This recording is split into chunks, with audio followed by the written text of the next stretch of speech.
If you want peace, prepare for war. Now promise me you're not making no moves without telling me first. You have ruined everything. I'll be right there. You're useless. So just like Tommy's back, we're also back to business with the previews for the upcoming episodes of Power Book 4 Season 2. Now for those who have followed me for a while will know what to expect in my previews, but for the new subscribers, this is where I run through a breakdown of all the clues, teasers and images with just a roundup of the week's news. Unfortunately, one thing which will be missing this time around will be the interviews that the actors and actresses normally do. This is because there is still an ongoing actors and writer strike. However, there are some interview quotes that I will be bringing in which were done a while ago, which I will bring in when I do feel it fits the story. But with that being said, we're going to run through all things about for Season 2. With Tommy being on a mission to become the King of Chicago and avenging Liliana's death, CBI are torn in two, there's tension within the Flynn family, and we've also got the introduction to Miguel Garcia, the new Mexican drug lord, as well as Shanti Showstopper Page in Power Book 4 Force Season 2. Now the title for Season 2 Episode 1 is Tommy's Back, and the synopsis reads, Tommy and Diamond hustle to keep the CBI's game ahead of Jannard's fractions in the streets, while Tommy makes solo moves to avenge Liliana's death. All while Tommy hasn't forgotten his ultimate goal to become a kingpin. Now let's start with the basics. I do think it's important that they do make sense of the timeline, especially because Tommy did come back to New York at the end of Go Season 3, but I do think the title Tommy's Back pretty much sets the scene of Tommy coming back to Chicago. So as Tommy returns to Chicago, it's going to be back to business for Tommy, but he still needs to settle an old score with the Flynns. We know Claudia was the one who killed Liliana, but Tommy doesn't, so at some point I do expect him to find out. But the synopsis does tease that Tommy's going to start to make solo moves to try and get to the bottom of Liliana's death. Now what this also tells me is, Tommy's alone in this mission. This is the beef that he needs to settle, not Diamond's. So I do feel these two will have a bit of conflict this season, which I think will stem from decision making, internal struggles within their crew, and just generally a different way of conducting business. That means territory is changing. So everything north of Marquette is CBI territory. What about Chatham? Yo, we out of Chatham. That's our biggest play right there, D. Come Man, on. fuck that. Chewy, you cool. So we just supposed to stay off our old blocks and stop fucking with Jannard? We gonna eat, big bro. Now, this was one of the exclusive clips that was released prior to episode 1. We've got the CBI on one side and then there's Treason on the other, which is the name of Jannard's new crew. But with the CBI being split straight down the middle, so was territory, and that's what Chicago is all about. And it's also what the game is about. More territory means more money, and more money equals more power. But this is already creating a problem within the CBI. Chewie won't be happy that they've had to give up a spot that brings in a lot of cash for them, but the mistakes that he's about to make is questioning Tommy.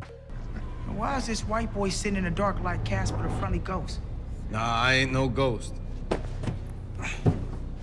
I can be friendly though.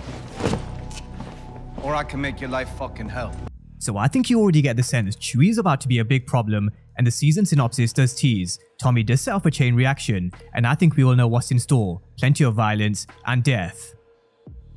Now, this is one of the main reasons why I do feel like there's going to be some ongoing tension between Tommy and Diamond. Although I don't think to the extent of what Ghost and Tommy went through, there definitely will be some. With Diamond and Jannard, I think we all know where we stand. Both of them are done with each other, but having said that, I still feel there's a redemption story coming Jannard's way. In the early part of the story for Season 2, we're 100% going to see them against each other, but in the official trailer it did show Jannard shooting alongside Tommy, so that's just another thing to keep in mind as we go into Season 2. But first and foremost, no doubt, we are going to see these two brothers at war over territory.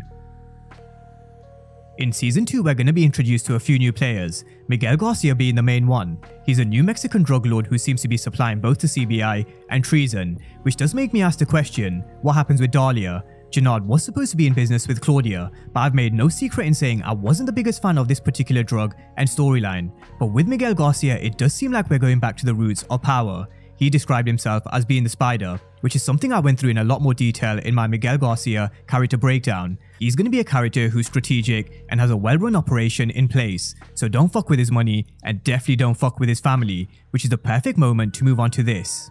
Hey, whoa, you don't know me. You're right. But I would like to. Why? Why? Because I'm new here. And you seem like one of the nicest people I met so far.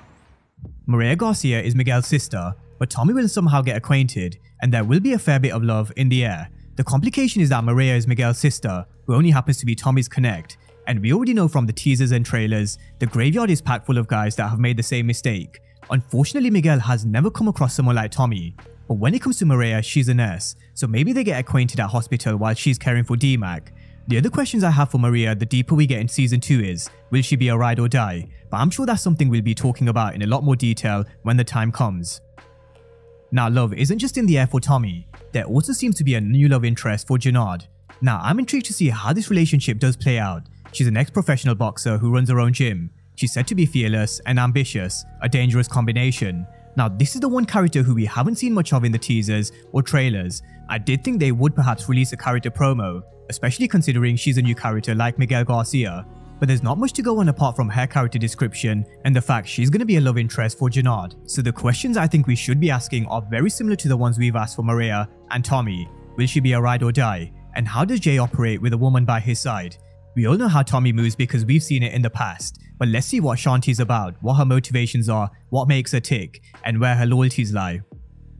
Now, one of the key aspects for season 2 that Tommy will have to deal with is law enforcement. Hot on his tail will be AUSA Stacey Marks, who will be leading a task force to end crime and violence in Chicago. But before we go anywhere with this storyline with law enforcement, I think one thing we need to know is, what does New York make of Tommy Egan being alive? If Stacey Marks and the task force have been able to put a name to the face, then surely they would have done a background check which would have given them a full history of his time in New York. Even a Google search would have told them who Tommy is and his history with crime and violence. But will New York get involved when and if they find out? This is one of the reasons why I did wish Cooper Saxe did stay alive just for one more season. He saw Tommy supposedly being blown up at the end of Ghost Season 1, and if he found out Tommy was alive and well in Chicago, his face really would have been priceless and maybe even brought him over to Chicago. Now regardless, the law enforcement aspect really will bring back the good old Power OG vibes, but will they get close enough to Tommy? Will Stacey Marks be able to do what Cooper Saxe and countless of others failed to do in New York? It is going to be a tough challenge for law enforcement, as it always is for cops in power. They never seem to be able to get wins. So when they realize who they're dealing with, I want to see what extent they're willing to go to. Are the cops willing to stick by the rule book, or are they willing to go to that level we saw in Power? I'm talking about the level of tracking devices, wires, tapped conversations, and confidential informants, which in the Power universe doesn't necessarily have to be on the books. So I do think this is going to be a high stakes chess game where Tommy will have to be constantly 3 or 4 moves ahead of AUSA Stacey Marks. Another aspect we should all be excited for when it comes to season 2 is, this season seems to be extremely layered. Where season 1 seemed like Tommy was just on GTA missions, this season seems to be giving us a story, and you can't do that without giving Tommy's backstory and family. So intertwined in his world in Chicago are going to be the returning Kate Egan, JP, and D-Mac. There are so many secrets and mysteries to uncover when it comes to Kate's history in Chicago with Miriam Egan. So even though we didn't see much of Tommy's family's aspect in the early teasers and trailers, but rather the action, this will be a key part of Tommy's journey in Force. We're going to see them building on the foundation they built in season 1, with JP being revealed as Tommy's brother, D-Mac being his nephew, and Kate moving closer. I also wonder how Tommy will begin to navigate the streets knowing he's got family to protect, which I do think is a major key change for his character from Power. So there is a lot to consider, and this is the reason why season 2 is very layered compared to season 1. But with that being said, that's a rundown of what we can expect in season 2 episode 1 of Force, based on the trailers, teasers, and exclusive clips. And you already get the feeling that something's different about this compared to season 1. So we're about to be in for a real roller coaster. But drop all your thoughts down below in the comment section and let me know your early predictions for episode 1. And as always, thank you guys for watching, and I'll see you next time.